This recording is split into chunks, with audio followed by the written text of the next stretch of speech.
الحمد لله نستعينه ونستغفره ونعوذ بالله من شرور أنفسنا ومن سيئات أعمالنا. من يهدي الله فلا مضل له ومن يضلل فلا هادي له، ونشهد أن لا إله إلا الله ونشهد أن محمدا عبده ورسوله. قال الله تعالى في القرآن المجيد: بسم الله الرحمن الرحيم، واستغفر لذنبك وللمؤمنين والمؤمنات والله يعلم متقلبكم ومثواكم. آيات نلسم سورة محمد. وقال رسول الله صلى الله عليه وسلم عن أبي ذر عن النبي صلى الله عليه وسلم فيما يروي عن ربه أنه قال: يا عبادي إني حرمت الظلم على نفسي وجعلته بينكم محرما فلا تظالموا. يا عبادي كلكم ضال إلا من هديته فاستهدوني أهدكم. يا عبادي كلكم جائع إلا من أطعمته فاستعطموني أطعمكم. يا عبادي كلكم عار إلا من كسوته فاستكسوني أكسكم. يا عبادي إنكم تخطئون بالليل والنهار وأنا أغفر الذنوب جميعا فاستغفروني أغفر لكم. زما د ایمان او د مسلمانۍ ورونو، الله جل جلاله سره زما ورځ په قیامت باندې عملنامه په خلاص باندې درکا. زما ورونو، مونږ نن د دې حدیث شریف چې اوله ورځ باندې مونږ د دې حدیث کې د عبادت د ظلم شرح وکړه، او په بیا دویم عنوان د دې حدیث دا و چې الله جل جلاله د ظلم نه وروسته زمونږ د ضلالت او د هدایت په باره کې فرمایلي و، د هغې په باره کې مې شرح وکړه. او بیا د هغې نه وروسته الله جل جلاله د طرف نه کوم یو چې وږي وي او تږي وي، د ولږې او د تندې او د رزق په باره کې او د طعام په باره کې د هغې په برخه کې خبرې وکړي. او بیا وروسته د هغې نه دا عنوان: کلکم عار، تاسو ټول لوڅ وئ او لباس هم نه لره، الله جل جلاله درته لباس درکړ. نن د همدې ټولو شیانو سره دا ټول عنوانونه مونږ شرح کړه په مخکنیو جمعو کې. نن د دې حدیث شریف دا حصه شرح کوو چې الله جل جلاله فرمایي: یا عبادي انکم تخطئون، ای زما بندگانو تاسو خطا کوئ، ګناه کوئ، باللیل په شپه کې، والنهار او د ورځې، وانا اغفر الذنوب او د ټول ګناهونه بخمه، جميعا ټول ګناهونه چې هر څومره کوئ او ما ته بېرته راشئ او توبه وباسئ، زه ګناهونه بخم. فاستغفروني، طلب د مغفرت وکئ زما نه، اغفر لکم، زه به تاسو ته بخښنه وکړم. نن د استغفار په باره کې خبرې کوو، یا د توبې په باره کې. الله جل جلاله دې وکړي چې موږ تاسو ته د عمل توفیق په دې باندې راکړي، او د دې عمل سره سره الله جل جلاله د توبې او د استغفار قیمت چې کوم یو په شریعت کې دی، د انسان د پاکۍ او د نظافت دپاره، د انسان د ګناهونو د لرې کولو دپاره، د انسان د کبر او د عنوان دپاره، د انسان د هغه لویي او جبابریت دپاره یو بهترین زوال دی چې د دوی په لاس کې هېڅ شی نشته، ټول شیان د الله سره دي. او الله جل جلاله بیا درته وایي چې تاسو استغفار کوئ، ګناهونه مو کړه، توبه وباسئ. نو زه به درته کوم لکه مخکې چې مو آیات شریف وروسته: واستغفر لذنبک، محمد صلی الله علیه وسلم ته امر کوي: واستغفر لذنبک، وغواړه مغفرت د خپلې ګناه، وللمؤمنین او د مؤمنانو دپاره، والمؤمنات د مؤمنات او د مؤمنانو ښځو دپاره یې وغواړه. والله یعلم متقلبکم، او الله جل جلاله پوهېږي چې تاسو ګرځئ او راګرځئ او ځئ او راځئ، ومثواکم، او هغه ځای کې تاسو پوهېږي، الله خبر دی چې تاسو په هغې کې شپه او ورځ تېروئ، یعنې په کور او په سکون په ځای کې اوسېږئ، هلته هم الله درنه خبر دی. د استغفار په باره کې علماو ډېر زیات خبرې کړي، او ډېر دروند لفظ دی استغفار. د الله نه د الله سره مخامخ کېدل، او د خپلې بې ادبۍ عذر کول، او د خپل نااهلۍ عرض کول، او د خپلې سهو او خطا نه تېرېدل، او الله سره د هغې مفاهمه کول چې موږ بیا به دا کار به نه کوو، او استغفار به کوو، توبه به کوو. او الله جل جلاله په خپل بالغه حکمت سره هم جرم را لېږلی دی، او هم ورته توبه را لېږلې، هم حسنات را لېږلي، او هم ورته اجر را لېږلی دی. فلهذا د استغفار لذنبک د هغه چیز لپاره واقع کیږي چې کله انسان نه سهو کیږي، خطا کیږي، غلط کارونه کیږي، فلهذا الله جل جلاله ورته دا سهو او خطا به معاف کوي ورته راځي. فرمای الله جل جلاله او رسول صلی الله علیه وسلم ته چو فرمایل چې د خپل ګناه نه عفو وغواړه، نو رسول الله صلی الله علیه وسلم ګناه نه کوي، ځکه ما هغې ته ټول ما تأخر او ما تأخر او ما تقدم او ما تأخر ټول ګناهونه هغې ته عفو شوي دي، صرف د دې لپاره چې بعضې وخت اجتهاد کوي نه انبیا، هغه د اجتهاد کې کله سهو کېږي نو ده ته د دې لحاظ خاطروي چې ته کله په اجتهاد کې سهو شي یا خطا شي نو بیا هم عفو وغواړه. وللمؤمنین او د مؤمنانو دپاره عفو وغواړه، ځکه مؤمنان ټول ګناهونه کوي، قسمه قسم جرمونه کوي، په انواعو د انواعو سره خطایانې کوي، فلهذا د هغو دپاره عفو وغواړه، هغو دپاره استغفار وغواړه. او کومې چې ښځې دي د ښځو دپاره یا د نساء دپاره هغې دپاره عفو وغواړه. او بیا فرمایي الله جل جلاله واستغفر الله، الله ته استغفار وکړئ او د هغې نه وغواړئ، عفو وغواړئ، ان الله کان غفورا رحیما، الله تعالی غفور رحیم دی. د دې سره واستغفر الله دا خو صحیح شو چې ته مغفرت وغواړې، خو الله جل جلاله څه وایي درته؟ کان غفورا رحیما، هغه عفو کوونکی دی او رحیم دی، هغه تا ته عفو کوي. سورة النساء آیات یا شپږم. وقال تعالى او الله تعالى فرمای فسبح بحمد ربك واستغفره انه كان توابا. فسبح لك اذا جاء سورة اذا جاء نصر الله والفتح ورأيت الناس يدخلون في دين الله افواجا فسبح بحمد ربك واستغفره انه كان توابا. دا رسول الله صلی الله علیه وسلم د حجۃ الوداع کې نازل شوی سورت دی او دې سورت سره الله جل جلاله رسول صلی الله علیه وسلم ته وایي چې د الله جل جلاله فتح تاسو ته راغله او الله درته فتح حاصل کړي، فوز او کامیابي په نصیب شوه، نو اوس د الله تعالی تسبیح وایي. دلته علما دا وایي که چېرته د دنیا پادشاهان داسې یو ځای فتح کړي نو د هغوی د خپل ظلمونو او د خپل کبر او د خپل غرور نه کار اخلي. اما رسول الله صلی الله علیه وسلم ته الله جل جلاله فسبح بحمد ربک، تسبیح الله وایي چې ته د دې لایق دی چې فتح د مکې درته درکړه او لس زره لښکرو سره ته لاړې هغه وخت کې چې ته د کور نه وتلې نو ته ابوبکر وایي او اوس بیرته چې مکې معظمې ته را وګرځېدې نو لس زره کسان در سره دي، د دې ټول لښکر مشر ته یې، د دې ټول لښکر سربراه ته یې، د دې ټول لښکر سردار ته یې او د دې ټول دنیا پیغمبر نن ته یې او بیرته را وګرځېدې. نو اذا جاء نصر الله دلته د علماو دا وایي فسبح بحمد ربك واستغفره انه كان توابا. د دې د حج سره څه شی دی؟ نږدېوالی څه شی دی؟ کله چې سړی حج ته لاړ شي او په خپل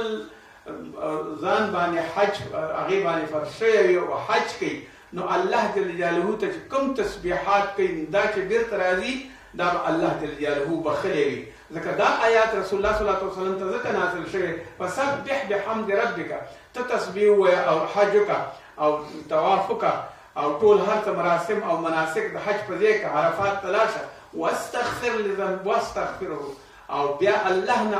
عفو وغواړه، انه کان توابا، هغه تواب دی، هغه توابي او هغه استغفار او هغه بخنه تر نن ورځې پورې او تر قیامته پورې څوک چې حج ته لاړ شي الله تعالی به ورته عفو کوي. ځکه دا صورت د همدې زیری ورکوي. سورة النصر آیات 3. او للذین اتقوا عند ربهم جنات، هغه څوک چې تقوا وکړي. تقوا څه ته وایي؟ ټول ځان سره تقوا دلته په دې زړه کې ده او د تقوا څه اعضا دي؟ د تقوا اعضا دا دي: خشوع کول، خضوع کول، تواضع کول، حلم کول او د هر شي لپاره یو استقامت او یو تدبیر سنجول او د زړه خوشحالي سنجول او زړه پاکول ذکر د الله سره او زړه نخلول د الله سره د هغه د وحدانیت سره. للذین اتقوا، هغه کسان چې دا تقوا کوي او دا مرکزیت لري او زړه یې پاک وي. عند ربهم جنات، الله په نسبت باندې د هغې جنتونه دي. جنات جمع د جنتونو شو او جناتونه او الله جل جلاله به ورته جنتونه ورکړي. الى قوله د دې قول پورې والمستغفرین بالاسحار هغه څوک چې په سحر کې پاتېږي. د سحر نه مقصد دا دی کله چې ته د تهجد مانځه ته پاتېږي او بیا استغفار وې نو الله جل جلاله دا خبرې سورۃ آل عمران او الله جل جلاله بیا فرمایي من يعمل سوءا هغه څوک چې بد عمل وکړي او یظلم نفسه په خپل ظلم باندې هر وخت چې دا یاد لرئ کله چې ته بد عمل کې په خپل نفس باندې یو ظلم کې دا خپل نفس مجرم کې دا خپل نفس تورن کې دا خپل نفس د اصلي حالت نه وباسي یو بل حالت ته داخلي دی ګناه حالت او یظلم او هغه څوک چې ظلم وکړي نفس او په خپل نفس باندې نو هغه به څه کوي ثم یستغفر دا ظالم د خپل نفس دی ثم یستغفر بیا توبه او استغفار وباسي او استغفار وکړي الله یجد الله غفورا رحیما او الله به بیا موزي په داسې حال کې چې هغه به عفو کوونکی وي او رحمت کوونکی به وي او ټول هر څه به ورته بخي. سورة الانفال الله جل جلاله فرمایي والذین اذا فعلوا فاحشة هغه کسان چې فعل وکړي او غلط کارونه وکړي فحشا وکړي او د فحشا ته نږدې کارونه وکړي او ظلموا انفسهم بیا دلته فرمایي او په خپلو ظلمونه وکړي په خپلو نفسونو باندې څوک چې فحشا کوي بد کارونه کوي رشوت خوري د یتیم مال خوري حقوق نه مراعاتوي د مور او پلار ازار اخلي هر فحشا او هر تکلیف او هر څه چې او ظلموا انفسهم دو ظلم کوي په خپلو نفسونو باندې بیا دې څه وکړي ذکر الله فاستغفروا الذنوب ذنوبهم الله ته بیا رجوع کی او الله ته ذکر کی او الله ته توبه وباسي او کوم حق کوم ورنه پاتې شوی هغه حق دې ادا کی کوم که حق الابدی وي او که حق الله وي هغه دې دواړه ادا کی. ومن یغفر ذنوب او هغه څوک چې بخون کې دې د ګناهونو الا الله دې بل هیڅوک ګناه نشي بخلی. تا د دنیا یو طاقت هم تا ته جنت نشي درکولی د دنیا یو طاقت هم تا ته د یوې ورځې خوبوالی نشي درکولی د دنیا یو زورور هم تا ته د یوې ورځې صحت نشي درکولی تا ته د دنیا ټول خلک چې راټول شي یوه ورځ خوشحالي نشي درکولی او نه درته مغفرت کولی شي الا الله مگر الله به دا ټول کارونه کوي. ولم یصروا علی ما فعلوا وهم یعلمون او دوی دې تیر شي د هغه چې کوم شی کړی دی او یا کوم عمل کړی دی. آل عمران د دې ټولو آیاتونو مطلب دا دی چې استغفار کول هغه ډیر ضروري دي او د استغفار کول ضرورت او دا ټول په هغه څه کې بیان کړي دي لکه څنګه چې دا نصر سورته چې اذا جاء نصر الله والفتح ورأيت الناس يدخلون في دين الله افواجا فسبح بحمد ربك واستغفره. د دې ټول د دې کتاب او د دې ټول هر څه د رحمت د الله تعالی راټول شوی دی. کله چې ته د الله تعالی تسبیح بیانې کله چې ته رسول الله صلی الله علیه وسلم ته وایي دا اوس فوج دا خلک وګوره دا ټول راټول شوي دي تا ته به الله جل جلاله په خپله باندې هر څه درکوي او رحمت د الله چې دی په دې کتاب کې یعنې د قرآن عظیم شان کې دومره نفع لري لکه یو ټولو مسلمانانو ته نفع رسیږي څومره چې په دنیا من اقطار دنیا کلها په هر ځای کې چې وي او په هر ترتیب چې وي العامة په ټوله دنیا کې وطلبة العلم بالاستغفار نو طلب د علم وکړه په استغفار باندې یعنې دا یو علمي کار دی که ته استغفار غواړې او ځان ته علم حاصل کړه د دې ټولو صالحینو دعا دا ده چې الله تعالی عفو وکړي. دلته دوه قسمه علماو تقسیم کړی دی یو استغفار دی او یو توبه ده د دواړو معنا یو شی دی دواړه ندامت دی باید سړی استغفار هم وباسي او توبه هم وباسي صرف فرق دا دی چې استغفار طلب کول د مغفرت دی د الله جل جلاله نه چې هغه د خولې پورې تعلق لري د ژبې پورې تعلق لري باید ژبه باندې استغفار وویل شي او توبه چې ده هغه توبه پښیماني ده او یا په خپل کار باندې پښیماني کول او بیرته د سر نه شروع کول هغه څه چې کړي دي هغه ورته غلط ښکاره شي پښیماني ده نو توبه د زړه پورې اړه لري د توبې خلقت په زړه کې دی او د استغفار خلقت او تعلق په ژبه کې دی دا دواړه چې سره یو ځای شي انسان ته یو کامل انسان ترې جوړیږي هم استغفار په خوله باندې او هم توبه په زړه کې ځکه توبه کول دا د الله جل جلاله ډېره خوښېږي استغفار د الله ډېر خوښېږي او د الله تعالی استغفار معنا څه ده؟ مغفرت کول، مغفرت غوښتل. والطلب هو طلب المغفره، مغفرت طلب. وما من انسان الا هو خطاء، او هیڅ انسان داسې نشته چې خطا کوي ونشي. كما قال النبي صلى الله عليه وسلم، لکه څنګه چې نبی صلی الله علیه وسلم وایي كل بني آدم خطا، هر بني آدم خطا کوي. وخير الخطائين التوابون، او بهترین خطا کوونکي هغه دي چې بیرته توبه وباسي، زړه خپل صفا کړي د ګناه نه، او د دې په دې باندې چې ګناه وکړي الله جل جلاله ته رجوع وکړي او توبه وکړي. او خطا کله کله د انسان نه خطا راوځي، خامخا به انسان خطا کیږي. بني آدم د دې لپاره پیدا شوی چې خطا وکړي، ځکه دا د تقصیر سره دی. او دا تقصیر چې وي او یا دا ګناه چې وي، دا به څنګه وي؟ فی واجب، په واجباتو کې دا شی راځي، او فعل المحرم، او په حرام شي کې دا شی راځي. ولا يخل الانسان، باید انسان هیڅ وخت خالی نشي ذالک د دې، هیڅ وخت خالی نه دی. یا به جرم کوي او یو واجب کار به تر کوي، او یا به یو بل انسان یو بل حرام کار کوي. لكن د دې دوا خي علما دوا چې ولكن دواء الذنوب استغفار، دوا د ذنب او یا د ګناهونو چې د استغفار دی. کله چې ګناه وکړه استغفار وایي، لکه نسخه دي چې خوړلې دی ډاکټر، الله تعالی دې جوړي. والحمد لله، او الحمد لله د الله تعالی حمد او ثنا وایي. وفي الاثر، یو اثر کې داسې دي چې یو صحابي ان الشیطان یقول، شیطان وایي چې اهلکت بني آدم، زوی هلاکوم بني آدم، چې چرته وي زه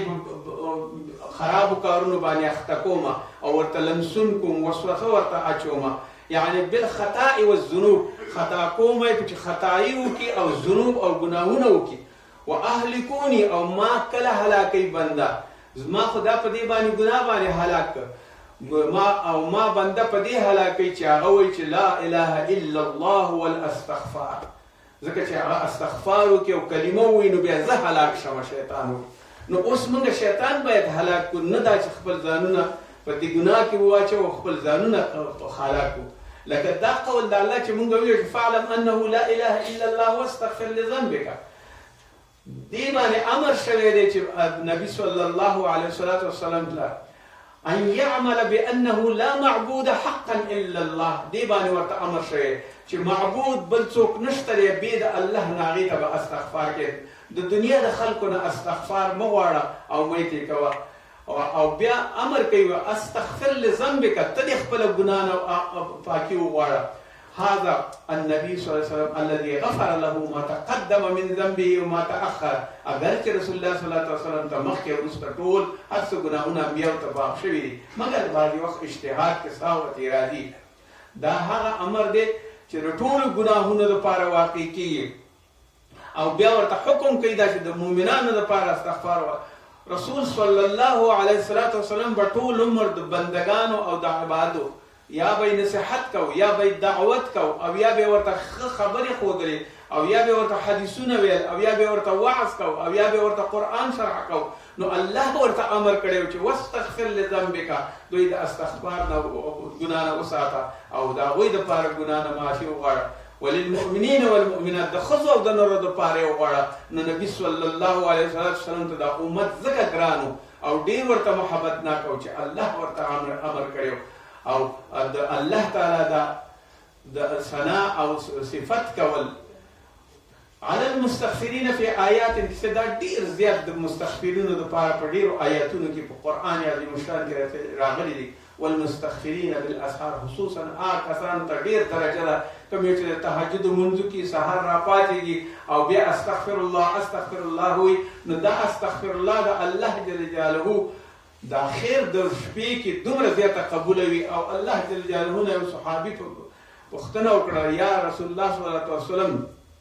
کوم یو منځ مقبول دی؟ رسول الله صلی الله علیه وسلم فی آخر نصف اللیل، په آخر د مانځه کې، او بیا ورته ویل چې ای دعا یعنی کومه دعا قبلېدونکې ده؟ بیا ورته فی آخر المکتوبات، په آخر د فرض منځونو کې دعا کول دا قبلېږي. دا حدیث شریف ورته ویو. نو ځکه چې الله جل جلاله هم دعا قبلې په اخر د او هم د سحر په مانځ کې رسول الله صلی الله علیه وسلم تهجد نه قضا کول او همیشه لپاره به تهجد کول او د تهجد نه وي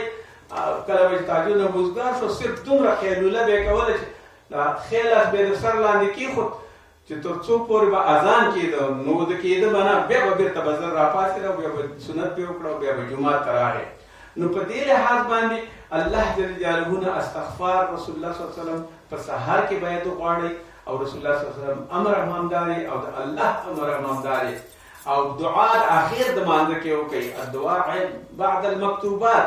د فرض منځونو نه وروسته بیا دعا قبليږي ډېره ښه قبليږي قال العلماء او علماء وذلك انهم يتهجدون ويعبدون الله ځکه چې دا تهجد کوي او د الله تعالی عبادت کوي ويرون انهم مقصورون ويسالون الله مغفره کله چې تقصیر وشي ګناه کې وشي د خپل ګناه عفو غواړي د خپل ساوي عفو غواړي الله هذا مع انهم دا ځکه چې دا مجتهدین دي د دې لپاره چې قیام الليل کوي او يستغفرون او استغفار وي خوفا ضيرنا من التقصير د تقصير او د ګناه فينبغي للإنسان أن يكثر من الاستغفار الله عز وجل باید زیات په دې باندې تاکید کوي او وصیت کوي چې استغفار د الله نه زیات وغواړه روایت کوي عن أغر المزني أن رسول الله صلى الله عليه وسلم رسول الله صلى الله عليه وسلم وقال فرمایل به انه ليغان على قلبي کله زما په زړه باندې یو خړ راځي یو اوریز راځي یو غم راځي په زما په قلب او په زړه باندې راځي دا چې واني لاستغفر الله في اليوم 100 مره رواه المسلم کله چې دا ما باندې راشي دا خړ نو زبې الله جل جلاله ته د ورځې سلزل استغفار ویما د رسول الله صلی الله علیه وسلم مخکې وروسته بوداونه او استغفار ویل ځکه چې د زړه خړې او غم لري کوي تا ما او تا ته کوي دا غي په زړه باندې نه راتله صرف ما د پاره تا د پاره دا مثال دی چې کله درته تکلیف پیدا شو نو استغفر الله ویا زړه نه بده غم او هم او هغه خوب کول او خړه ټوله لري کی تاریکی به ټوله لاړ شي تیار به ټوله لاړ شي نو ځکه استغفر الله في اليوم 100 مره رواه مسلم دا سل کرته بدویل وعن ابي هريره رضي الله عنه ابي هريره رضي الله عنه فرمای چې سمعت رسول الله صلی الله علیه وسلم نواویل والله اني لاستغفر الله قسم خوري والله فالله من قسم جزكو ويا استغفار واتوب اليه او توبوا بسم الله في اليوم في يورس اكثر من 70 مره رواه البخاري دو او يا كرتون زياد استغفر يو پیغمبر دمر لوی شان او بیا هغه ته وی چې 70 کرته ذم ويا ما چې توبه استغفار نو اي انسان تا کې وسڅي اي امت تا کې څدي اي انسان ته تبکله په هیږي او کله برازي دا خو د نه پیسې نه غواړي تاوان درنه نه غواړي صرف زړه دي برابر کا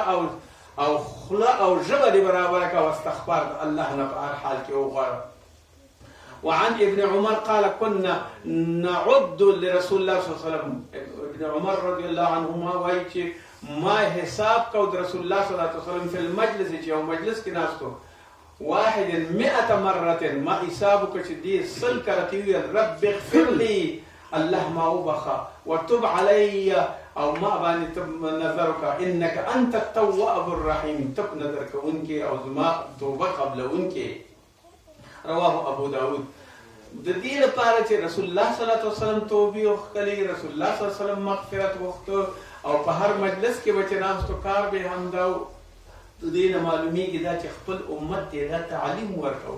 اے امتک جنت غواړي اے امتک ژوند غواړي اے امتک په ژوند کې سہولت غواړي که اسلام غواړي که د خلکو سره خري ښېګڼه غواړي دغه وظیفه ده چې باید ټول ورځ استغفار ووایي ځان سره که ځان ته او که په مجلس کې ناست دلته په مجلس کې ناست استغفار ووایي او دا استغفار سل کرتی وي او الله نه توبه وباسي چې الله توبه مې دي او ما ته مغفرت وکړه وعن ابن عباس رضي الله عنه ابن عباس رضي الله عنه فرمای قال رسول الله صلى الله عليه وسلم رسول الله صلى الله عليه وسلم فرمای من لزم الاستغفار جعل الله له من كل ضيق مخرجا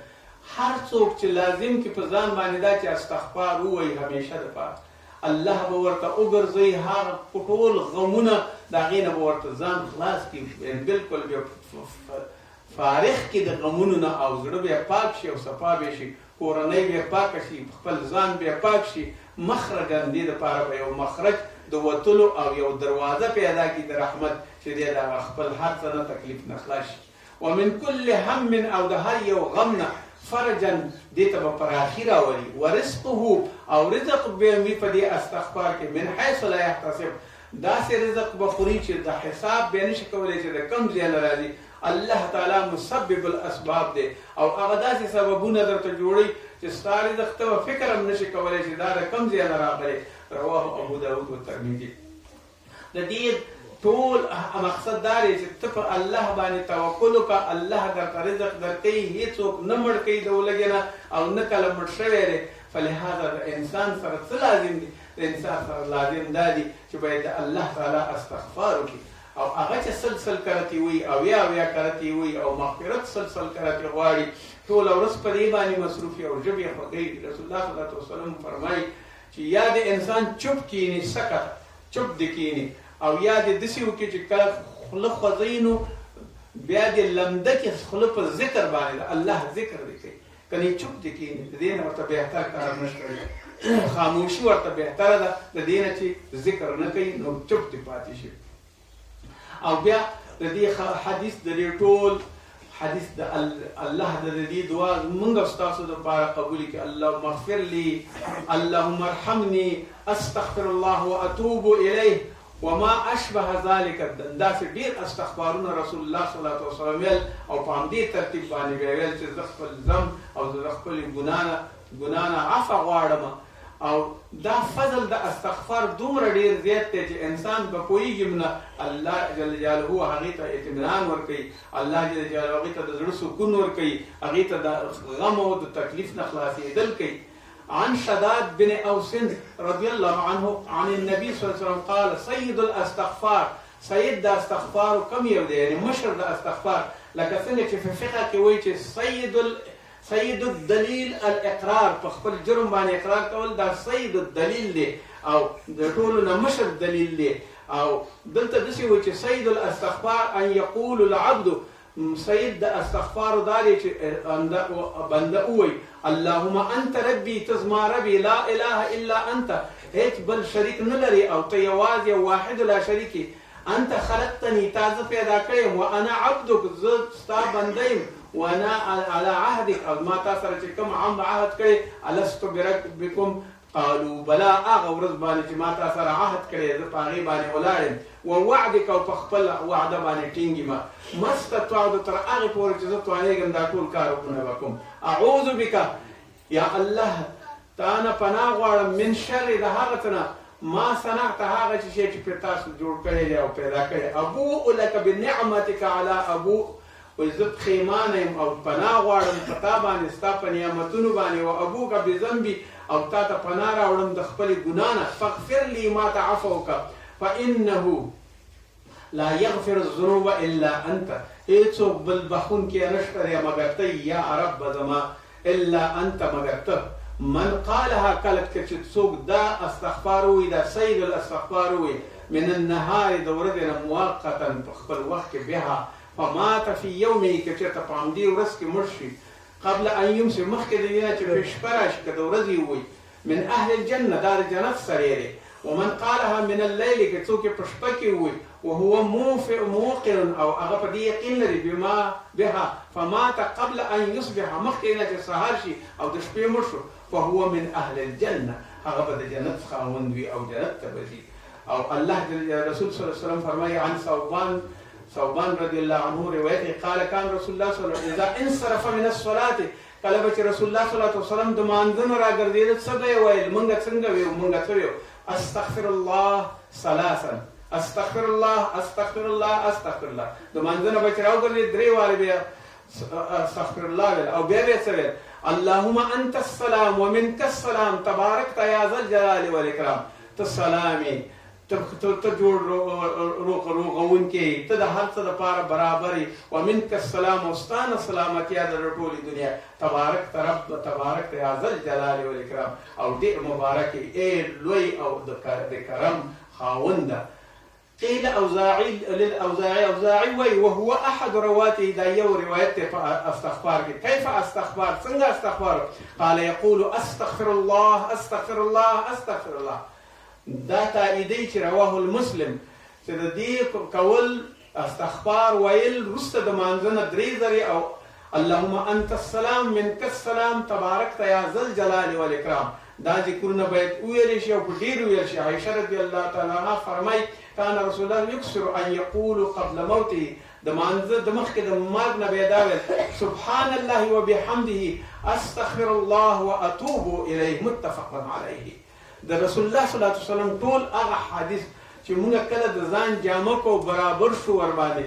نو بیا به کله چې د رسول الله صلی الله علیه وسلم صفات مراعات کړه او د هغې تابعات هم وکړه الله به مونږ ته هغه درجې راکړي کوم یو چې د دې حدیثونو او د قرآن عظیم الشان کې ویلي او انسان هیڅ وخت بې اجره نه پرېږدي. دنیا کې چا سره کار وکړي او مزد وکړي هغه به درته مزد درکوي او تا ته چې الله وایي زما مزدوري وکړه او ما ته استغفار وایه ما ته حمد وایه ما ته توبه وباسه زه به تا ته نه درکوم خامخا به درکوي د ځمکې او د اسمان ټولې چینې به در باندې راشي. ربنا تقبل منا إنك أنت السميع العليم. أستغفر الله من كل ذنب أستغفر الله من كل ذنب أذنبنا يا رب العالمين. ربنا تقبل دعاء ربنا تقبل دعاءنا ربنا تقبل دعاءنا. وصلى الله تعالى خير خلقه محمد وآله وصحبه أجمعين برحمتك يا أرحم الراحمين.